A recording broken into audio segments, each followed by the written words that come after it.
I guess I haven't been talking. Can you hear me okay? Yeah? Can you hear me? Yes? Yes, can you hear me? No?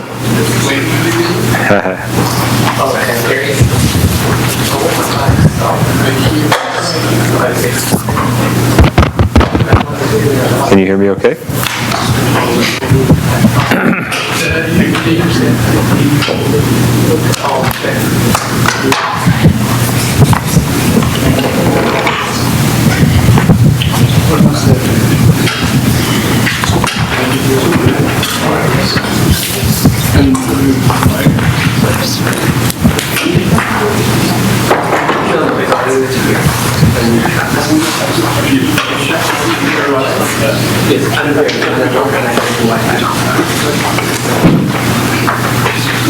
Yes, should I talk?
If anybody has any questions from last time, we can do that for a second while they figure out the audio.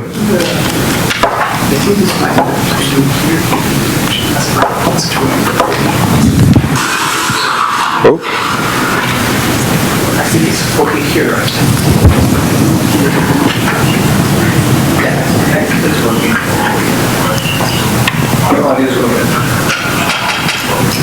Nice. Do you hear that, Tobias? He says it's working okay. He's just played it on YouTube, and I heard myself talk back. Yeah, it's just silent here, but probably we are. Okay. All right, let's start. Sorry about that. Okay, so this is the second lecture in sort of a two-part coverage of reinforcement learning, which is our last topic of the class. In fact, this is the last time I'm going to lecture in class, and you guys get to take the stage next week. So I said the definition I like for reinforcement learning is that reinforcement learning is black box optimization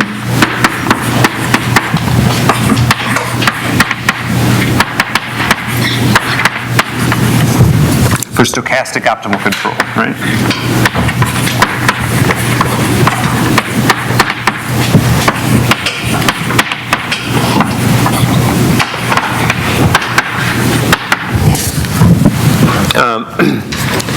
Last time we talked about the policy gradient methods, which is one major camp.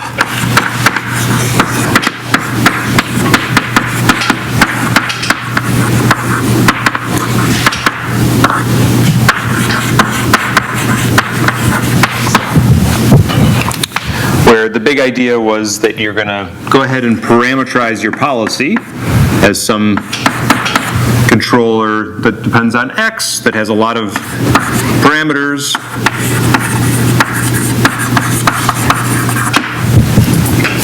And then you're going to make some, you're going to twiddle the parameters and do a black box optimization. We talked about stochastic gradient descent as one particular approach to black box optimization last time, but we're going to twiddle the parameters and try to search directly in the space of the policies, right?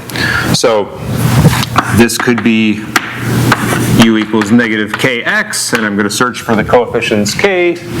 This could be u is some deep neural network of x that has a whole bunch of weights inside it, and I'm going to search for the parameters of the deep neural network. Of course, this is more the rage than this these days. What's cool, and what I kind of wish we had more time to talk about, is that you can also do this in terms of it need not be a function directly of x. There's a whole world where you can do u equals negative ky, or you have some, in general, you're going to search for a policy that goes directly from y, where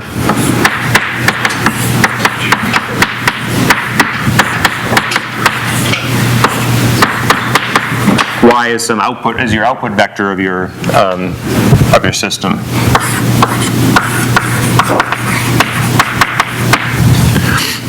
Could be it's directly reading your sensors, like it could be your cameras, it could be your IMU, it could be your joint sensors.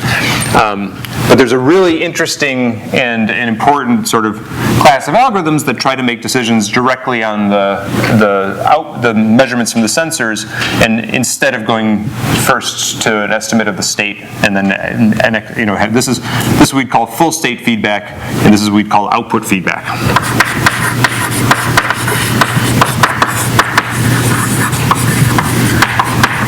And sort of by virtue of the generality, maybe naivety of the approach, the fact that you can write down a controller like this, I can simulate either of these. So it's really no harder for me to twiddle the parameters of an output feedback controller than a full state feedback controller. And so these algorithms open the door to exploring directly the output feedback controllers, which is something I'm very keen on, very positive about. I think we need to do more work in the direction of output feedback. Okay, so this is extremely nice and sort of, it's romantic in the sense that it's pure trial and error learning, right? In its purest form, I'm going to try a controller, see how it works, try to improve it, see how it works, and just sort of directly search in the space of controllers. My fears about it, the cautions I put up, maybe I have two main concerns.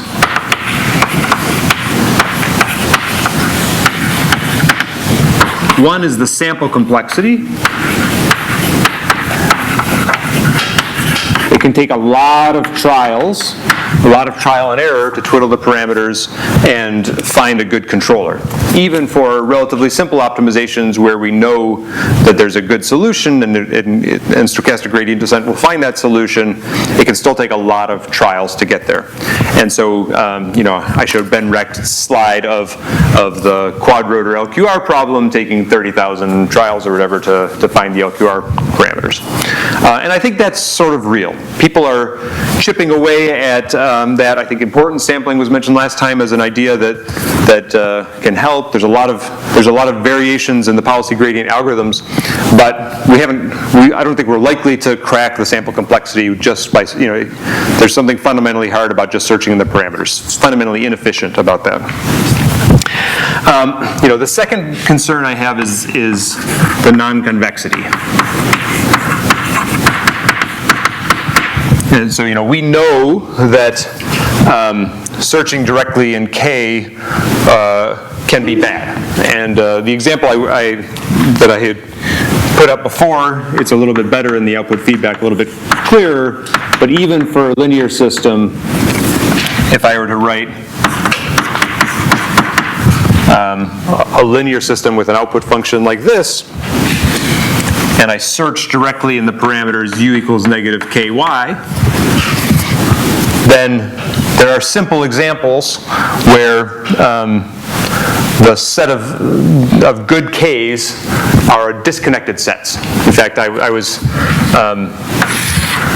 talking to Alex Magretsky, professor here, extremely good control theorist, I said, I just want like the simplest example of where this fails, and he just basically off the top of his head said, oh, what about this? And so here's an example of it failing.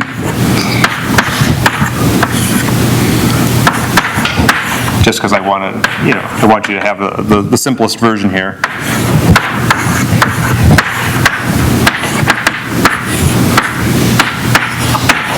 Okay, so that's a simple example. So how big is k in this case? If u equals ky, so x is three-dimensional, but y is only a scalar. So k and u is a scalar. So k is just a scalar.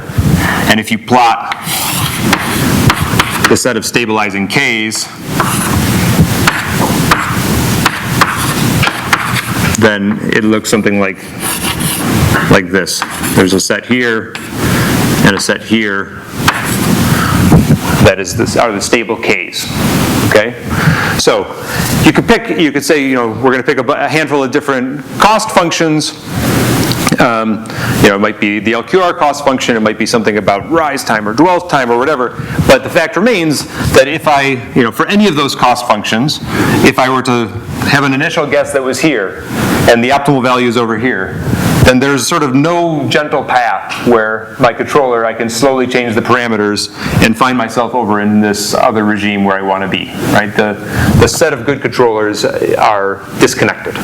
And going here means your robot's exploding or falling down or something before you can get back to the good stuff, right? So, I actually think there is a danger in taking. So I think it's good to ask. Here's a advanced algorithm from reinforcement learning. How well does it perform on a linear system? I think that's a very healthy discussion to have, and I think we don't have those discussions enough, maybe. But there's also maybe a danger. I worry that some of the hardness, some of the bad cases that you can find in linear control might be more important mathematically than in practice. So I don't want to be too conservative by saying this, but just to tell you where I'm at, I do worry about this. I worry that I don't think I can trust, if I just search directly in the space of k's, that I'm going to find a good solution. Even if my optimization were infinitely efficient, it's not clear that searching directly in the parameters of the policy is a good idea. Right? Now, I think there are people that would say that if it's a deep network and suddenly you're parameterized in a way that you can sort of magically move around non-convexity, then maybe that overcomes some of these issues. And I'm willing to be convinced. And I don't want to be a Luddite, but I still worry that that's, if you got to jump across areas that are just fundamentally unstable or whatever, then I don't know how that's going to work.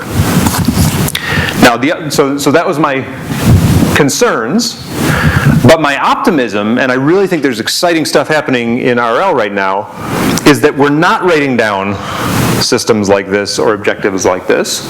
We're writing down much more interesting, much richer problem formulations with domain randomization, where I ask, for instance, the same controller should work for many different similar tasks. Like in walking, we had a very characteristic task saying I'm going to stabilize a limit cycle. Maybe that's fundamentally the wrong question to ask. Maybe that's too narrow of a question. And if I asked the same controller to work on flat terrain and rough terrain and walking, I don't know what other variations there are, but rough terrain was I covered too much too fast. But maybe that fundamentally changes the equations, and that somehow, by just having a diversity of tasks, maybe that gets around some of the non-convexity. I don't know. I think that's a super interesting. There are reasons to believe that could be true. Like I think stochastic trajectory optimization tends to have less local minima than deterministic trajectory optimization, for instance. Can I say that in an efficient, short way? So when you have a deterministic optimization problem, there can be quirky solutions that work for one particular trajectory through time, But as soon as you say it has to work for random initial conditions or when the wind's blowing or something like that, a lot of the quirky solutions disappear. And somehow some of the silly local minima disappear, and it can actually be a fundamentally better optimization problem. And if you take that to the extreme of saying I'm going to have the same controller that can pick up blocks and tools and whatever, then maybe you've somehow crossed into a task that's specified in a diverse enough way that local minima are less of an issue. I want to see our mature thinking about this kind of control problem grow to understand if that's true. I think it's a really hard but interesting question. There's exciting results saying reinforcement learning solving some of these problems or producing controllers that look pretty good for some of these problems. So I don't know exactly what it is. So I remain optimistic about the non-convexity problem. I think that I worry about it, but there's maybe ways that you could get around that. The sample complexity problem is sort of real. These policy gradient algorithms, the vanilla policy gradient algorithms, are going to be data inefficient. So what can we do that's sort of better than that? And that's what I want to talk about today, is the other branch of reinforcement learning,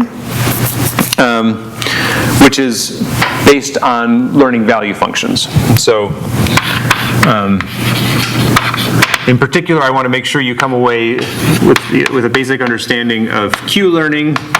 And unfortunately, it's going to be very basic because, hopefully you'll see where it all fits in, but I can't get into all the details. And actor-critic learning, where the idea is to try to combat some of the inefficiency of pure policy search by learning value functions.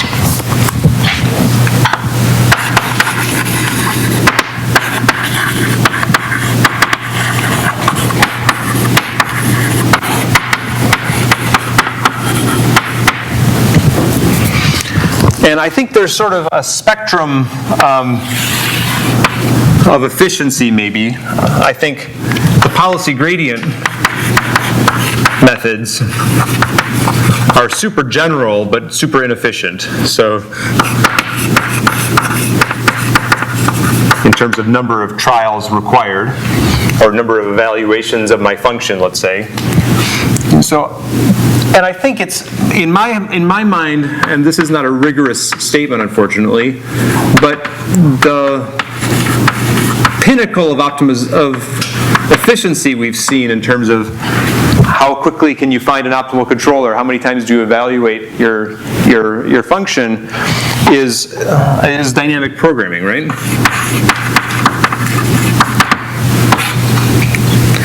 Why do I say that? This is, you're going to evaluate your dynamics effectively sort of exactly once in a backwards pass, right?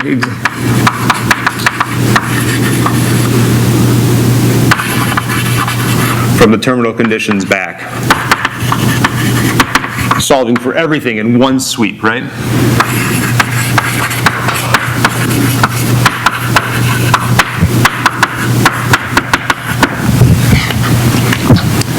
And it's extremely, especially in the case where you can do that on a grid and solve exactly in one pass, this is like the pinnacle of efficiency.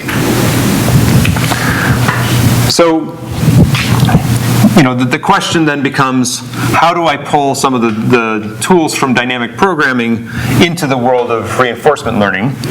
And, my definition of reinforcement learning, I was discarding the algorithms that used a model directly. So, which of the, how do you do dynamic programming if you don't have direct access to the model f of x? Okay? And that's what's going to lead us to Q learning and actor-critic.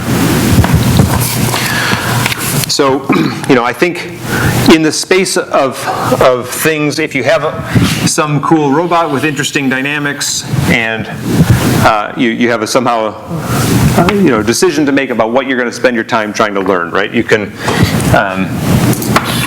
try to learn f of x, And that's, system identification is the name of that discipline, basically, and then you can plus all the model-based tools from class that we've been talking about throughout the semester. Or, what we talked about last time is you can learn pi of x directly, and that's our policy search, policy optimization. And then today, we can try to learn some cost to go function or value function. And to some extent, these are three separate things you can learn. But of course, there's lots of interesting combinations of the two, where maybe you try to simultaneously learn the policy and a cost-to-go function, or maybe you try to simultaneously learn the dynamics and have that guide your search. And there's all kinds of combinations are possible. Okay, but I think this is a healthy thing to think about: is what do I want to spend my data and representational power trying to learn and represent. Questions at the high level?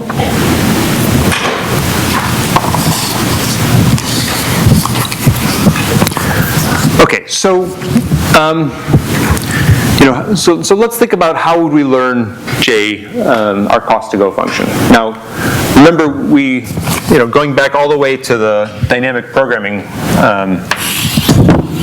lectures, but we could just, what we'd ultimately like to learn is J star of x, right? But an easier thing to think about is learning a cost-to-go function for some policy that I already have. So let's think a little bit about that in a second here.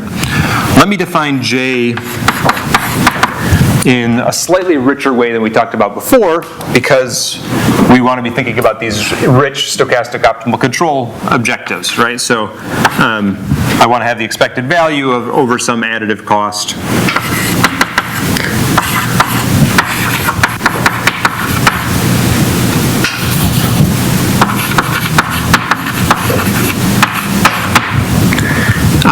Just to keep things safe so I don't have to worry as much about whether G is going to be able to converge to 0, let me add a discount factor in. Okay, so this is an infinite horizon formulation,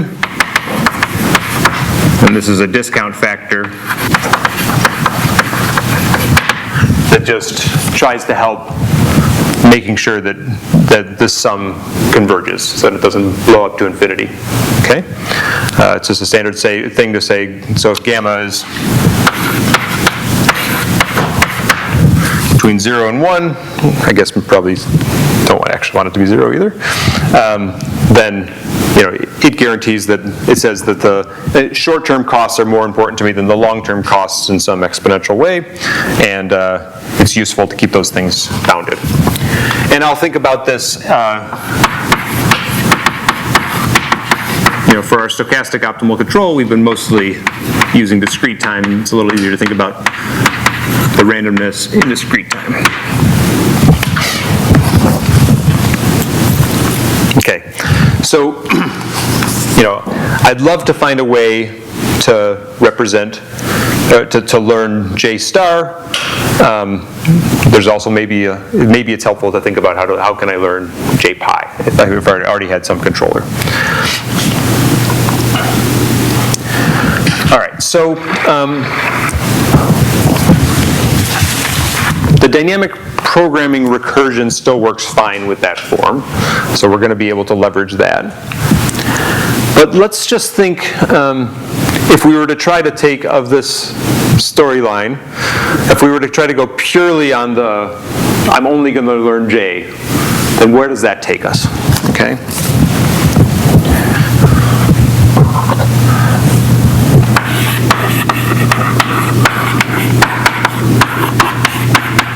And I'll put a hat over it as my approximation, and what I'd like to maybe ultimately learn is J star of x. it's potential. There seems like there's a potential to do well by only learning J, because we've talked before about if you have J, you have a controller, right? So the recursive form of this here is now the min over u of g of xu. I said g was deterministic, plus the expected value of j f of xu.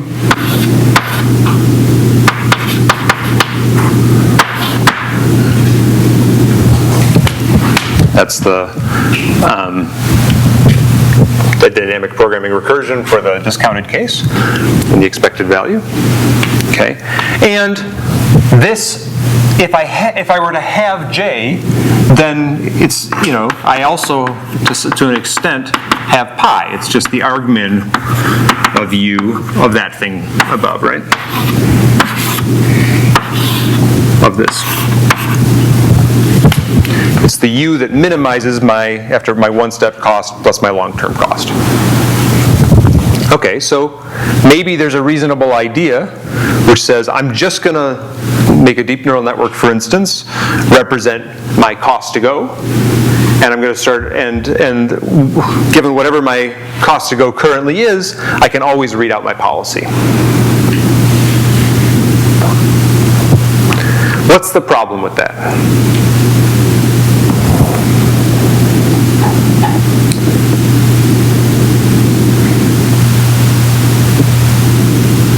There's one gotcha. I mean, maybe there's a couple gotchas. It depends how complicated taking that minimization is. But this idea that once you have a cost to go function, you also have the policy, also depends on having f. Right? So given a cost to go function, I only have the policy if I also have f.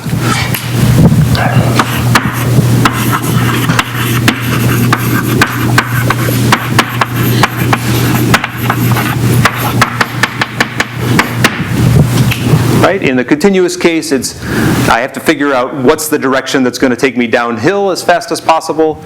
In the discrete time case, it's still going downhill, but it's in a more discrete way. I have to somehow know the effect of my dynamics in order to pick which control action was the best. So if we want to live in this world where we don't have to know f, then it seems like representing just j is not quite enough. All right? So there's two big ideas, two workarounds that I want you to know. The first one is Q-learning. It's the topics of today. And the idea there is I'm going to learn a Q function instead of J. It's a trivial change.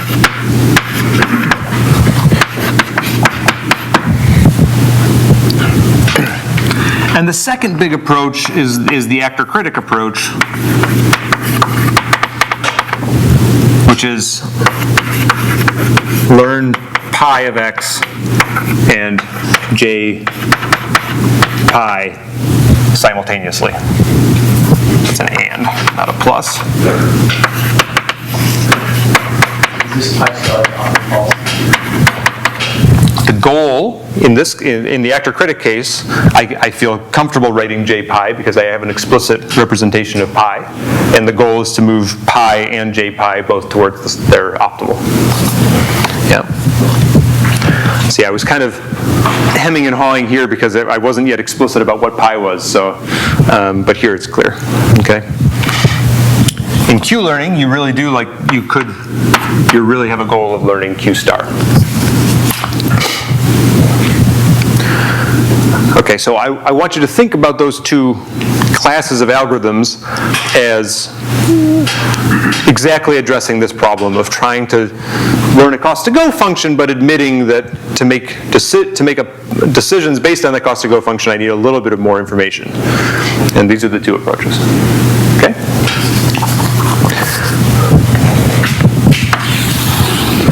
So let's talk about Q learning first. What's a Q function?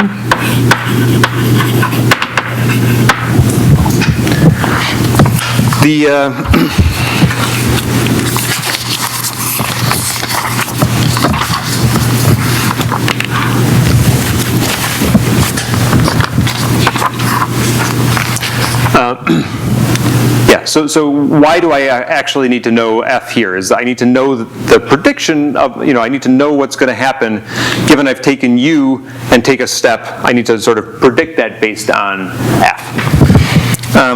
It turns out if you just learn a slightly different function, then you can remember basically for every action, what would my, so you can see X, Q is a function of both X and U. So instead of saying, what is the cost to go given I'm in this state and I optimize some policy, the Q function says, what is the cost to go if I were to take, if I'm in X, I take U for one step and then optimize some policy from then on. Okay, that makes sense because it's just that first step that I need to understand the consequences of in order to make a control decision. So if I want to look back up the controller from a cost to go, then store the cost to go for every sort of possible decision of my first step only. Did I say that well enough? So,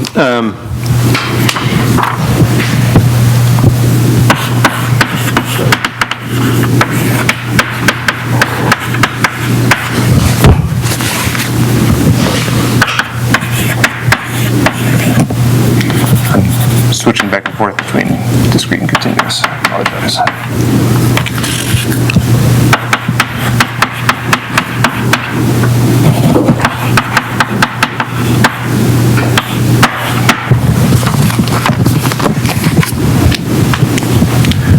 So this thing that I have to take the argmin over, let's just learn this directly. What is a function of? It's a function of X and it's a function of U. But if I can take and learn this thing and call it a Q function, then that's exactly what I need to be able to take a minimization over. And then the optimal controller is just taking an argmin over this thing that I'm representing directly. Okay? So, these things are all related. For instance, J star of X is just the min over U of Q star of X U, right? It's just the Q function's the inside, the J part is this side. J is a beautiful thing to learn because J has, is a function, if you think of it as a function, has a dimension of X inputs and a scalar output, just cost. Q has now dimension of X plus dimension of U inputs. It's the bigger function to learn, but it's still just a scalar output.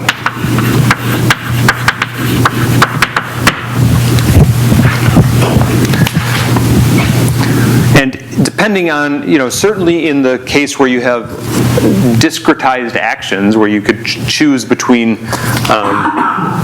just choose between different control inputs, you can do this min just by trying all possible U's. In the case where it's a continuous U, then you have to somehow, in order to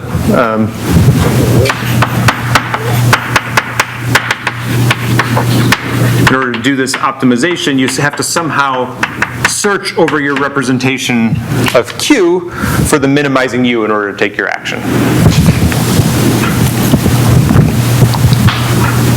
Okay, so there are a bunch of different ways that people propose to do this.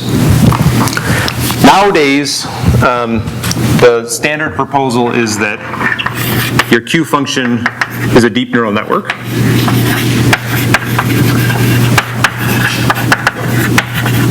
Which, by the way, I guess that's what I was, when I was saying DNN before, I meant deep neural network. And there's various proposals on how you you look up into that deep neural network. Like Qt-opt is the one proposed by by Google Brain, I guess, and that they use on their ARM farms, says on every time step, do a small search with another stochastic gradient descent in order to find your best U given your Q function. Right, so it's time to take an action. I know what X is. Now do a quick an optimization to minimize the input, the U, that gives me the best cost. Right?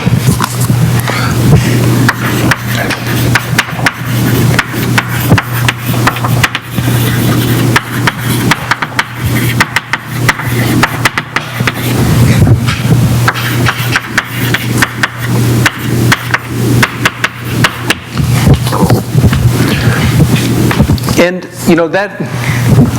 that leads to cool looking videos, right? So this is the vision-based robotic manipulation. You get a whole farm of arms that are just trying to pick things up. That's the task. But this is so good. Like this is what's really amazing, is that that's not a polytopic set of possible uncertainty. That's like, we went to the thrift store, we bought one of everything, and we threw it in a bin, and that's my sort of domain randomization. That's really good, okay? Now, and the other thing that they're doing here is that they're going basically straight from the RGB image to their control, to their Q function. Now, I have a small beef when people say that the image is now the state space. That's not the state space, that's the observation. And so if I replace this with Y, then a lot of the clarity of Q learning, I think, is diminished. But in practice, people are learning functions which say, given I'm in some Y, what is the cost I expect to incur?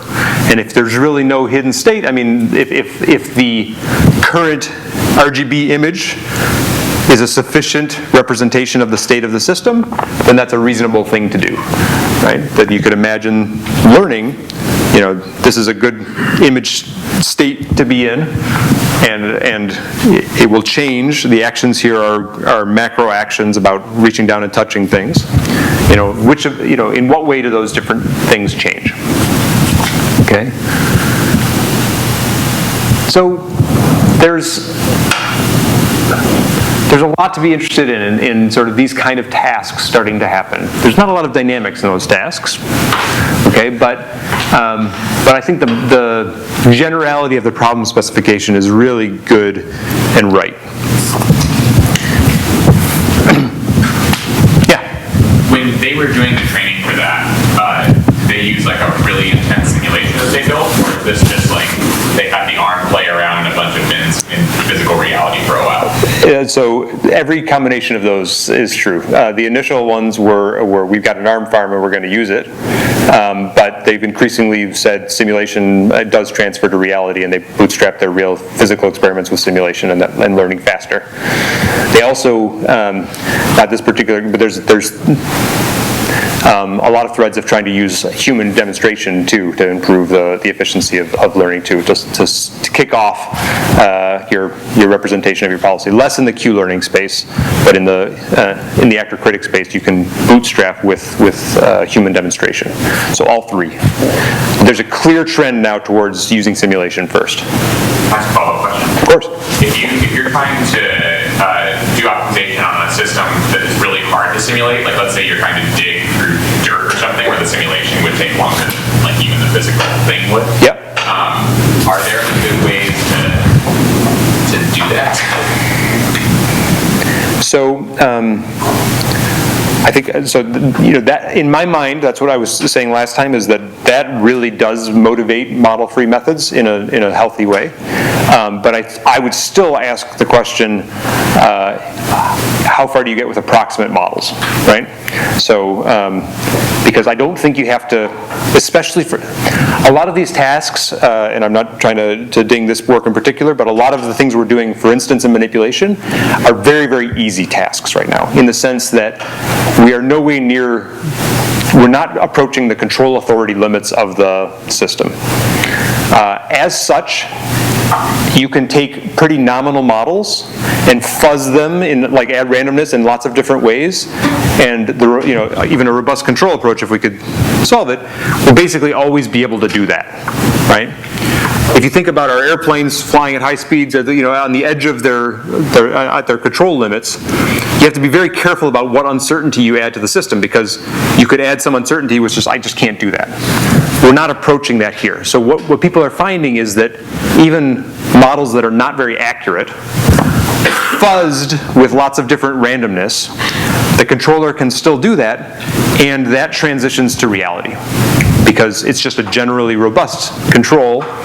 It doesn't have to match accurately. So if I'm moving, moving Earth with some excavator or something like this, I would get it depends how fast you want to move and everything like this, but I would guess that pretty coarse approximations of the dynamics of that interaction could get you fairly reasonable controllers that would transfer. And then it's very nice to think that you could do a lot of your learning with approximate models and then finish it off in reality with trial and error on the real robot. And I think that's a real appeal. Yeah. Is this the same as end-to-end learning? Is this the same as end-to-end learning? Is this end-to-end learning? Yeah, this is an end-to-end learning. So end-to-end is the output feedback. It means you're going pixels to torques, right? So do you explicitly encode a state estimator, or do you go from pixels to torques directly? And I am highly positive about that, with a couple caveats, right? So, I don't think static output feedback is very rich. It's probably not, the optimal policy is probably not, u equals negative ky or even pi y. I think that in general, you have a dynamical system in your controller, and your controller has state, okay? And people people throw recurrent networks and the like into the mix, but I think there's not a lot of science there yet. Because the control theorists know it's hard and haven't done, they sort of found the hardest results and can show that the worst case is very bad, and I think haven't spent enough attention thinking about the average case. And that's the really interesting question.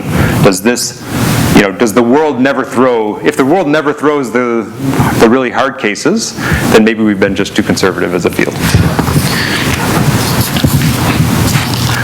Yeah?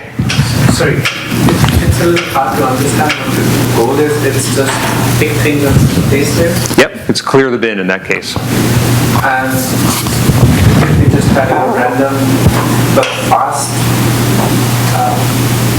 kind of pick and place motion. So I know that you can accomplish this task with higher percentage of success rates with a non-learning based approach. So this is not pushing the limits of what robots can do yet, although the hope is very much that it will. This is showing that RL can accomplish something that's a very non-trivial task. But I think some people would disagree with me on what I just said, but you can write a simple algorithm that Lucas, who presented last Thursday, has written a simple algorithm that just looks at antipodal grasps, looks at the geometry of a point cloud. It doesn't have to understand objects or whatever, and just says, go, the most exposed grasp, go pick it up, and it has very high success rate. And it makes some errors because it doesn't understand objects, but it works very well. And I think most people say that these systems make similar errors, or they work less well, but they're using an approach that we hope is going to scale to even more complicated tasks. So is the hope that this will generalize better? Yeah, there was no specific assumptions about the task. You just had to give me a cost function and this general learning machinery, and off it goes. It's extremely good and compelling.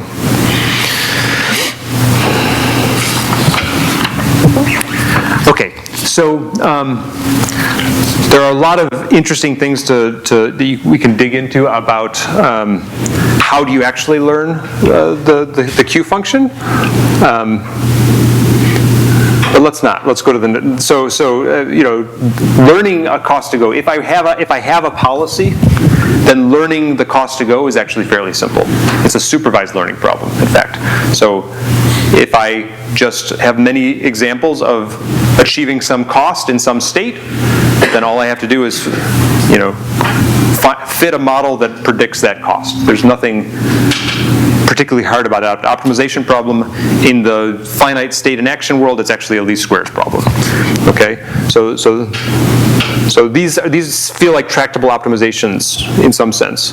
The question is how much data you need, and how I do worry about how complex these functions have to be, right? So you remember even doing the value iteration for the pendulum, right?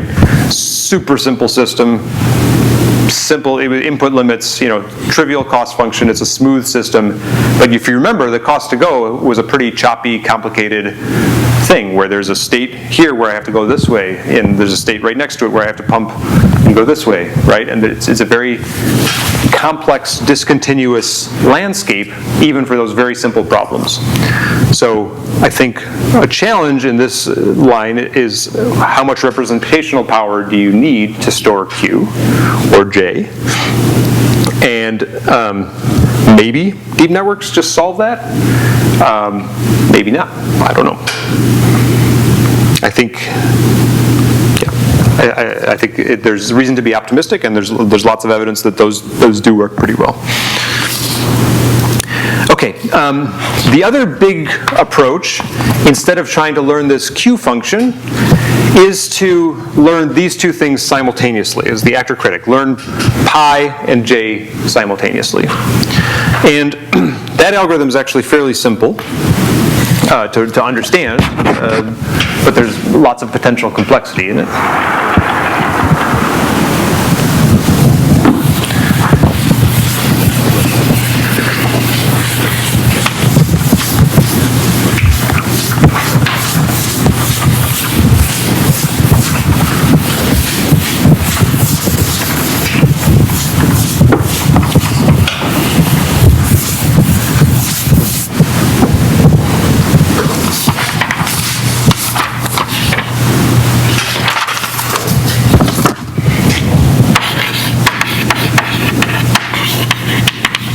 There's many actor-critic algorithms out there, but since I talked about a particular style of policy gradient, I think the simplest one for me to show you is how the actor-critic algorithms can plug in directly into the policy gradient algorithms we talked about last time.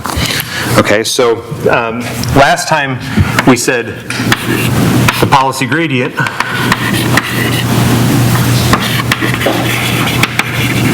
the simplest version was just make an update that looks something like, remember I started with saying I'm going to do alpha plus beta minus g of alpha and compare those two and multiply it by beta. That was my run the controller twice. And then I said, actually you can get away with this even if this is just a constant b. That it still works.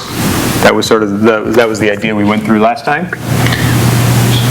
And beta here, in its full generality, this was the simplest case. It really just works out to be beta.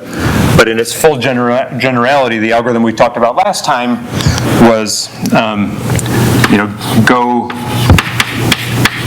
downhill. Think about this as J now. It's a longer term cost.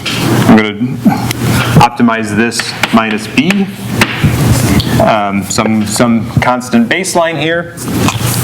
And this term here of just multiplying it by the noise, the more general form of that was to use that log probability.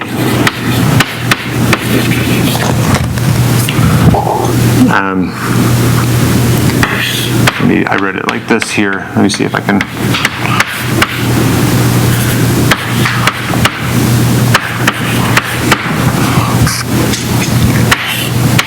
This is the probability of my my policy, okay? My policy gradient. It could take many forms, but this was the policy gradient from reinforce. And in the simplest case of just twiddling the weight parameters with a Gaussian, then that whole big complicated scary thing reduces to just multiplying by beta. All right, so that was the sort of naive algorithm we talked about last time. And we said it works for any constant baseline. I just say, take my performance after one run, compare it to some constant, compare it even zero, take my cost at another time, and you're going to try to make the actions that you took, which gave you good scores, more likely, actions that you took that gave you bad scores, less likely. That was the idea. Knowing which ones are more likely or less likely depends on having a good baseline here. So you'll be more efficient in your optimization if you've chosen a good baseline. Perhaps the best baseline you could choose here would be j pi of x. I'm mixing notations a little bit here. I'm sorry to. Okay.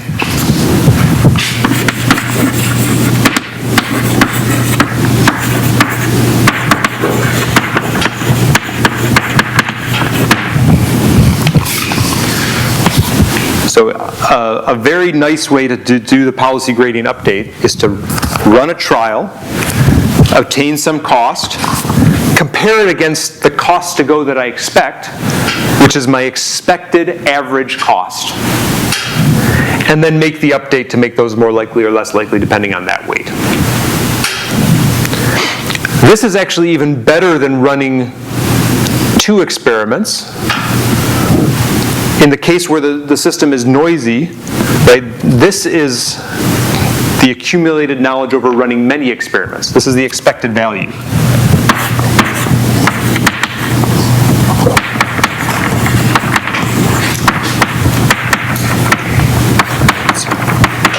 It's a better baseline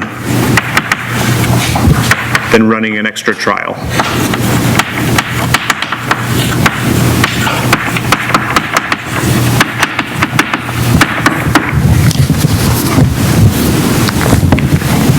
I jumped into that pretty fast, so make sure, does that make sense? You're going to run the experiment. You want to know if it was good or bad. You could run 2 experiments and compare them, but that's a very noisy thing because my baseline experiment could have been noisy too. But if I compare it against my entire history of understanding what I think is what I should expect given I was in this state, then that's exactly the comparison you want to make. Okay. So this gives us a natural actor-critic algorithm where the actor is the policy, the critic, helping me decide what is good or bad, is the value function. And you can learn them both simultaneously with the value learning ideas updating my estimate of the cost to go and the policy gradient updating my policy parameters. So is that J in the bracket from the J pi? This is my one-time experiment. Yeah. And this is my expected value. I was sloppy with my notation. Run the experiment, get that number. Then you have this J pi has stored for, and the pi of J is the pi based upon the alpha you have all throughout what's the unit. Exactly. So I have my, given whatever my policy parameters are right now, I have a guess at how well I should do. Change the policy parameters a little bit, which is by putting this beta in, and then run the experiment again. Yeah, I totally messed up my notation, but that's right, yes. So you can explain again how to get this? I actually have slides that can, so I feel embarrassed to some extent to show you this, but back in the day, I worked on actor-critic algorithms, and I don't claim that this is the best example out there now, but it's the one I understand the best. And it's kind of fun for me to look back at what it, because some things are the same and some things are quite different, right? But this sort of synthesizes a lot of the ideas we've had in class. So, I talk about Honda versus passive walkers and how it's still hard. Okay, Honda's really good, but Justin Gatlin's better, and now it's, Justin Gatlin's old even, so, but, it's pretty funny to see some of these things that are the same, some of these things that are different. So, let me start here and give you a quick snapshot of how an actor-critic algorithm works for a passive walker. Okay, there's large continuous state action spaces, complex dynamics, limited number of trials on the real robot, hard dynamics, delayed reward, okay? So the thing I did back for my thesis was to think about, and this is what got me thinking about passive dynamic walkers, was to actually build a simple robot that would try to simplify the learning problem. I wanted it to be a dynamic walker, but I also was worried about learning big functions with large state spaces. So instead of working on Asimo, I built this thing, okay? We called it Toddler because it learned to walk. And it kind of toddles, right? So I would tell people about passive dynamic walking, and then this was the first passive dynamic walker I built as a student. And at the time, so I was working in a neuroscience lab, I told you that. I was trying to live under the radar, so I didn't want my robot expenses to cost much compared to the neuroscience expenses. So this is like a CD rack that somebody didn't want anymore. It was my ramp, and even the rubber, I couldn't even, I must have needed a corner of rubber. I couldn't buy a new sheet of rubber, and these were all machined on a little desktop mill and lathe. Okay, but you give it a small push, and it walks down the ramp. It's a 3D passive dynamic walk. Maybe the simplest one I could imagine. Okay, so this robot is just the actuated version of that. Okay, so the hip joint is actually still passive. But I needed to add power somewhere, so I put little servo motors in the ankles, so it could pitch and roll on the ankles, on both ankles. There's sensors stacked inside the leg, basically IMU type sensors. There's a potentiometer on the hip.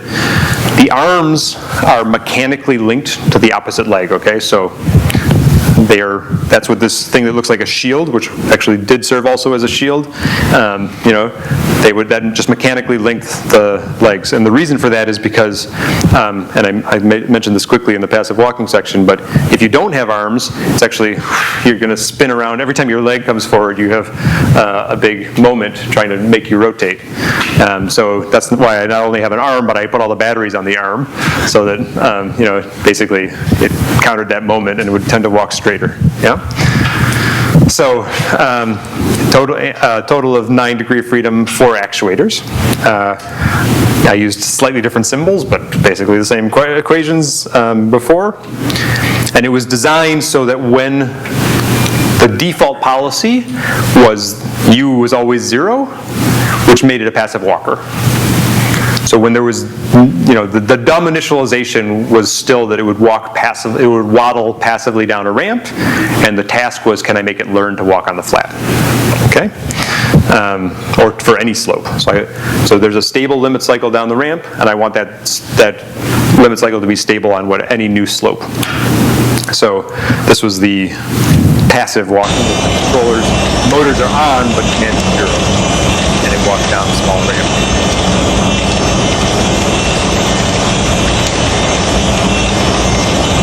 Wouldn't believe how many hours I ran that robot. Okay, so the Mac munged my symbols, but so I used nonlinear basis functions for the policy, so it was just a radial basis function type network, but it was slightly different, but not much different. And then this was the idea. So it was meant to be always an online learner. So it wasn't, in reinforcement learning, people talk about episodic, where you run one trial, stop it, see what happened, continue. This one, to some extent, every footstep was a was a trial, but the consequences of your changes had impacts in the future and time. So it was an online, constant changing of the parameters. Every time the robot took a step, I would make a small change to the random parameters W.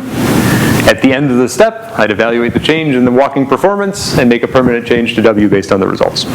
How many W's do you have in your robot? So I think I got it but it's intentionally small. Well, the number of W's is, the vector is actually fairly large, but the representation is sparse. So only a few of them are being used given whatever state you're in. And that used to be a really important idea in reinforcement learning, was these sparse codings. And I don't really know, that always seemed like a good idea.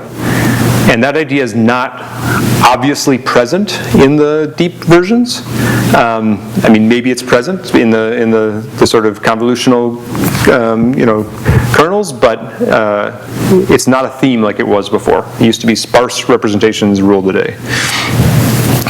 So basically, every test there, you could think of it as estimating the policy gradient, the change in walking performance versus the change of in W, and then it was performing online stochastic gradient descent on that.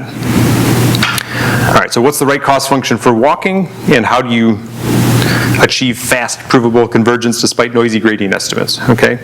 So Van der Pol oscillators, right? This was actually the one, I had various versions of this, but I figured this was like my MIT job talk. I figured that was that must have been good enough or something. That was the fonts were correct back then, but that's just the Van der Pol equations. And I talked about return maps, and this is the return map of the Van der Pol oscillator. You can take the local stability and linearize.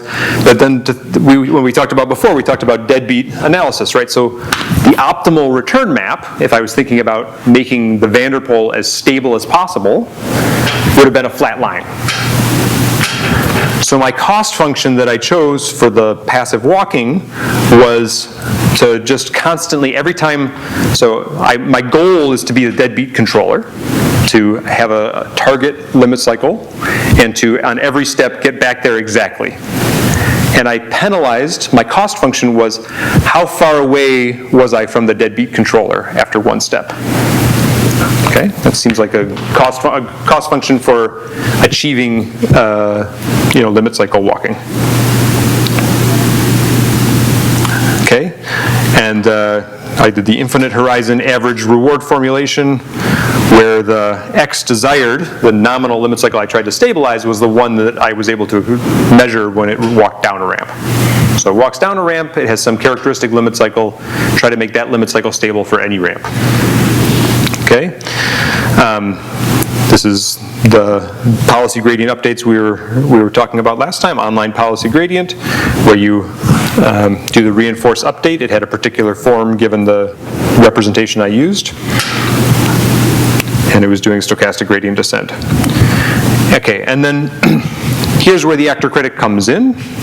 So I took this noisy policy gradient estimate, which took forever to learn, and it wasn't even clear. I mean, the real system's noisy and complicated, and it's very hard to convince yourself if it's learning or not. It's like, oh, it just got better. It stopped getting better. So it's just like even just debugging the system was ridiculously hard when the learning was inefficient. But then I learned a value function simultaneously, and was able to compare one-step costs with the expected one-step costs in that value estimate. And you can, when you add it in this way, you can show that it doesn't change the mean of the batch update, but it can dramatically reduce the variance. There's a key idea there, which is that you want your estimate of V to change more slowly than your policy parameters in order to have that separation happen. Actor-critic algorithms are sometimes called two-timescale algorithms because you'd like to have your controller changing fast, but your cost function, you don't want those two dynamics interacting. Okay, so the goal then was to show that we could learn online, because lots of people at the time were talking about very long endurance, learning sessions, and I guess that's still true. I wanted to see, could I just actually learn while I'm watching the robot? So learn to walk in place using a hard-coded velocity controller, and then, basically starting from 0, can I learn an efficient walking? And because the robot was so simple, this is not me claiming that this is the algorithm solved the day. This is the robot made the simple algorithms work well. The robot began walking in about a minute, and the learning converged every time to a good controller in less than 20 minutes. So the paper was like learning to walk in 20 minutes, right? And I was able to do eigenvalue analysis on the return map, showing that it was actually convincingly stable. And then the experiments I really learned a lot from was, what if you reset the policy but kept the value function? So how important was that baseline estimate? And it turns out that if you do that, the policy could converge again in just a few steps and converge completely in much less time. So there's something fundamentally important about learning a cost to go in addition to the policy. And the learning worked well enough that the robot adapted to the terrain as it walked. So, before learning the system, it was this passive dynamic walker on the flat, so it went like this. Ran out of energy and stood still. That's what this return map means. This is the angular velocity at I really did pull the robot like this, right? And it was like the angular velocity at the crossing of the upright. It would start with some angular velocity, and that would decrease every time. So it was below the red line until it went down to standing still. And when it was done, its return map looked like that. Okay, so that's not it didn't achieve deadbeat control. I wouldn't have expected it to. It had actuator limits and other things, but it had a convincingly large basin of attraction and was able to,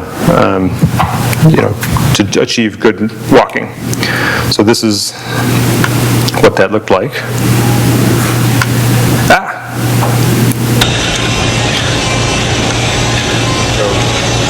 It fell down. Pick itself, that was a subscription control. It pick itself into a new position, run out of energy, and a little bit. That was great. Yeah, didn't hit anything. And then I just they could lean forward to start walking around. That was perturbation, just stumble a little bit. You're telling it to do that, right? I told it to walk really fast. How see how it would handle it. Perturbation experiments back in the day.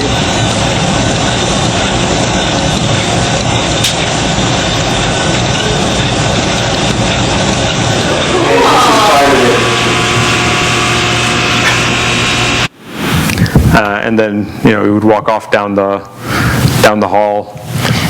There was a great thing. We were walking between the Brain and Cognitive Sciences lab where I was a student, and it was kind of walking towards the media lab, and there was like a film crew taking a shot of it that time, the film crew had this big camera that had like a gimbal or whatever, and of all things, Marvin Minsky comes walking by, and he looks at me, looks at the robot, looks at the camera. He's like, "Camera's more impressive than the robot." Oh, that didn't happen. But it was true, definitely true. Anyway, so that was a good robot. It walked around everywhere. It would reliably learn a good controller to the point where I would take it to my job talk. I would take it with me. I'd put it in a suitcase and take it there. And I remember one time I took it out and I was giving my talk and it was learning to walk, and it was kind of doing a weird thing. It limped for like way longer than expected, but eventually learned how to walk.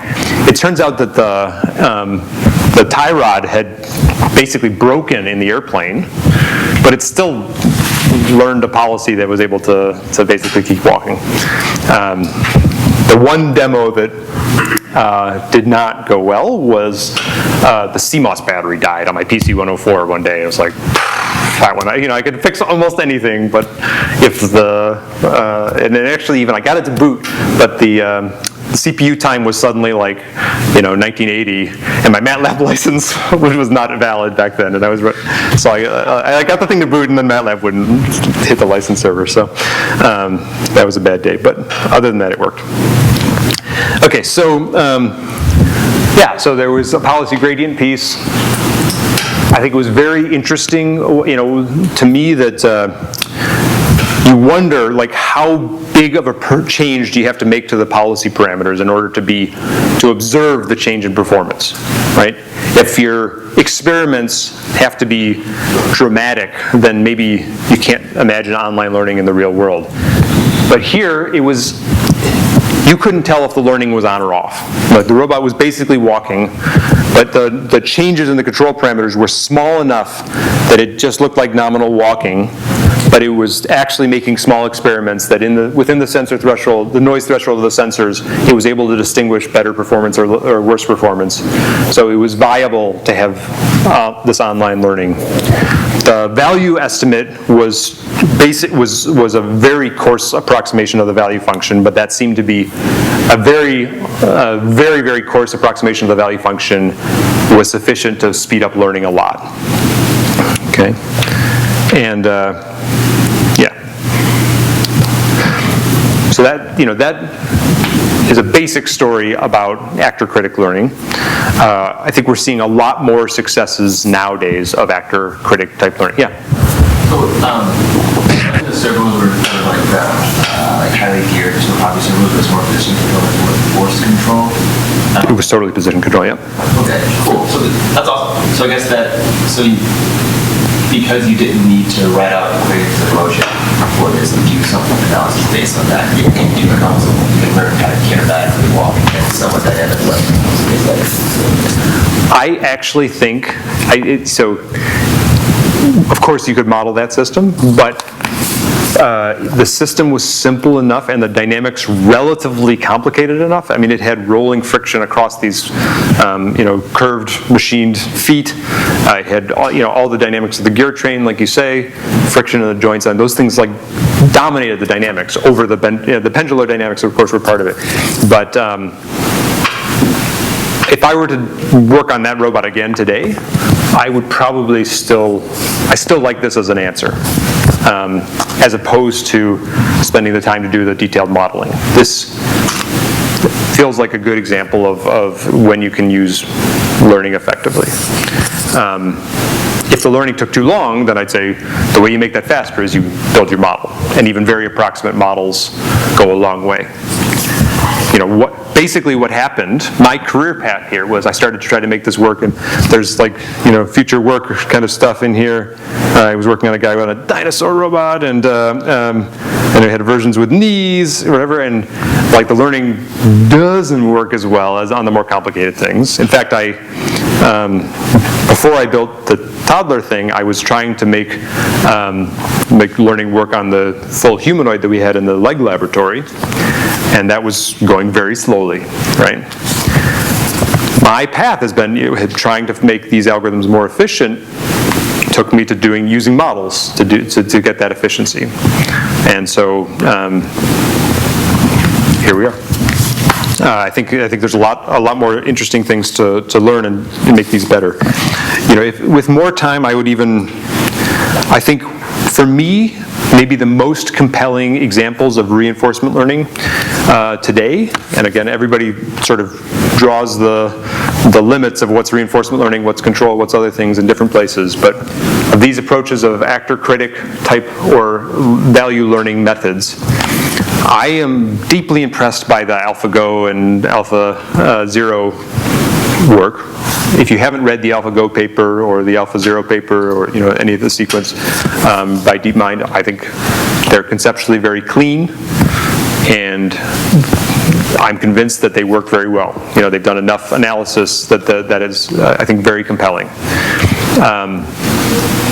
And it's pretty pure learning value functions, right? That is a case where they have the model, right? They have F in that case. So I guess by my strict definition, that's not reinforcement learning, but it's clearly motivated by all these reinforcement learning algorithms. They also have, full information. They're very clear about what they have and what they don't have. They have full information, so they have perfect knowledge of the state and the perfect knowledge of the dynamics, right?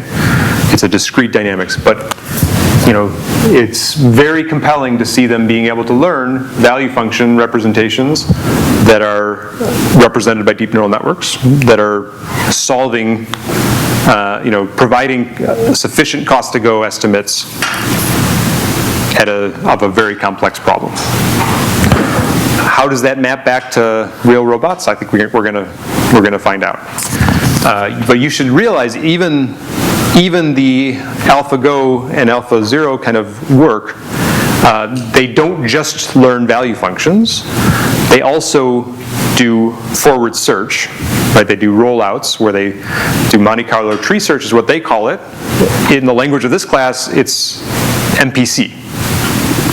Right, so so effectively they're doing stochastic model predictive control, where they look whatever horizon into the future they can afford to look, and then the terminal cost is the cost to go learned by the value function.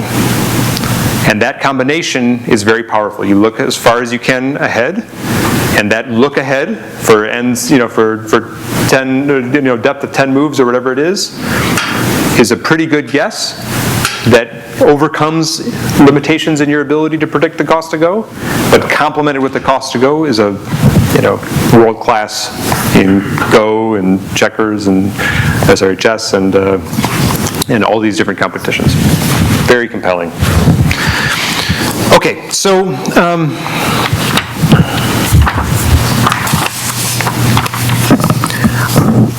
I actually think, just to philosophize a little more about it. I mean, if you think about what we've talked about with trajectory optimization, I think we have a lot of understanding of how that works. We understand it doesn't work always. I wasn't willing to use it in the DARPA challenge. But we can use it pretty effectively when we're exploring our systems, and maybe the LQR trees was my attempt to get a very robust solution, that's something that always works, even with the foibles of trajectory optimization. But fundamentally, it's a local optimization. We know it's not going to always work. I feel maybe the same thing is happening in Q-learning and reinforcement learning. I think we're at a point where people are learning more of the tricks of how do you get it to work. Like in trajectory optimization, if it doesn't work, I sort of know I can give it an initial guess that would, and I know how to add a couple constraints that I can find it, I can help the solver find a solution, right?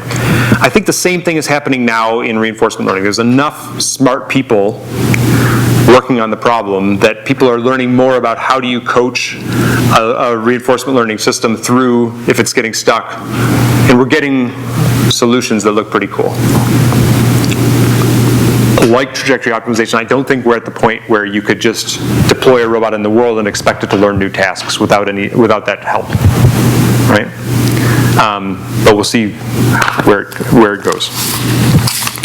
So, the total, I want you to leave with the sort of a little bit of clarity, at least, on how all these tools that we've been talking about in class fit together. And so, just in the last minute, I'll remind you sort of the spiral we did for the course, right? So, we went from simple systems where we could solve everything with dynamic programming and value iteration, right? And if your state space is low enough, I think you can learn a lot about the dynamics and learn a lot about these control approaches. But there are brute force solutions that work, right? And then we went to cart pulls, quad rotors, and the like, right?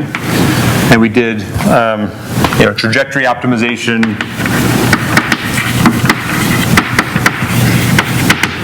LQR.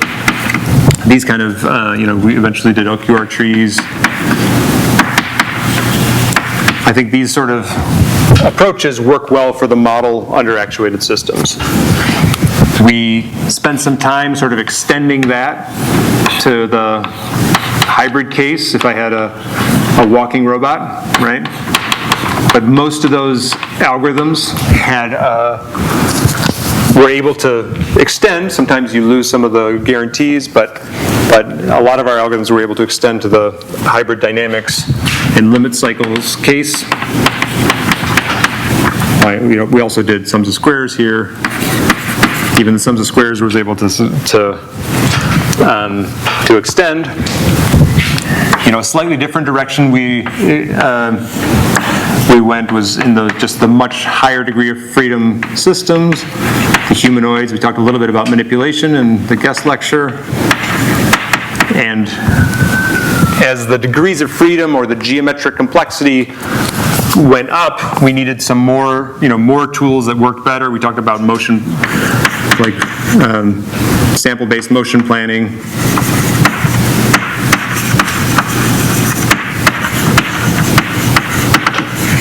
And geometry and stuff like this. Some of the MI convex. Mostly just because the geometry got more complex. We took another spiral off this with stochastic systems.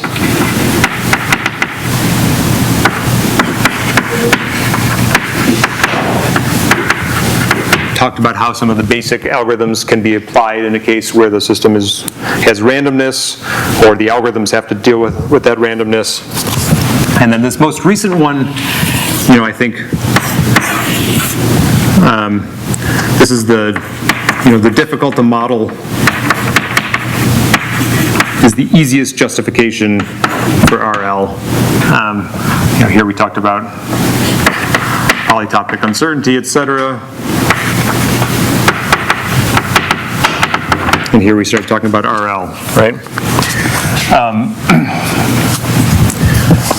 So the conversation about RL does not invalidate my recommendation to do these types of approaches here if you have a system where you have a pretty good model and you have some understanding of the dynamics, right? This path, if you will, it's not a linear path, but this was chosen to sort of add complexity in different ways and understand how the tools have to adapt.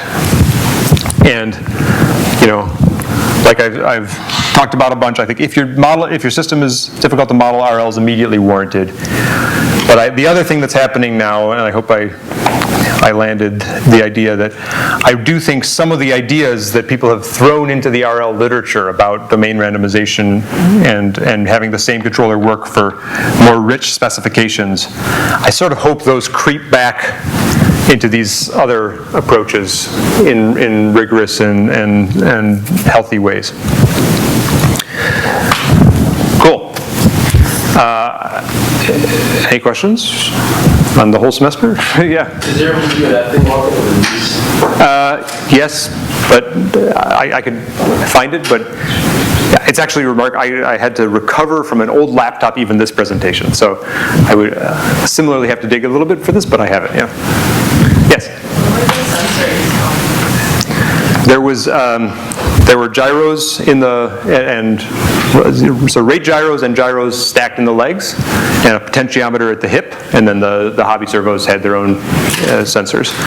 And that's a PC104, which is, before we had gum sticks, or Arduino or whatever, that's what you had to carry around a PC104 in its belly. And that's a USB stick sticking out of its mouth. Yeah, USB Ethernet. Yeah. This was like the best way. And there was a funny day where that video crew, whatever, they wanted a kid walking, like a real toddler walking next to it. And, it has these wires coming off the top. So like the robot took about 2 steps, the kid looks over, pulled the battery in the room like this. So kids are more robust than robots. Okay, looking forward to the presentations next week. If you have any more questions, we'll try to help as much as we can with with your project code. If you keep asking questions, we'll answer as fast as we can. See you then.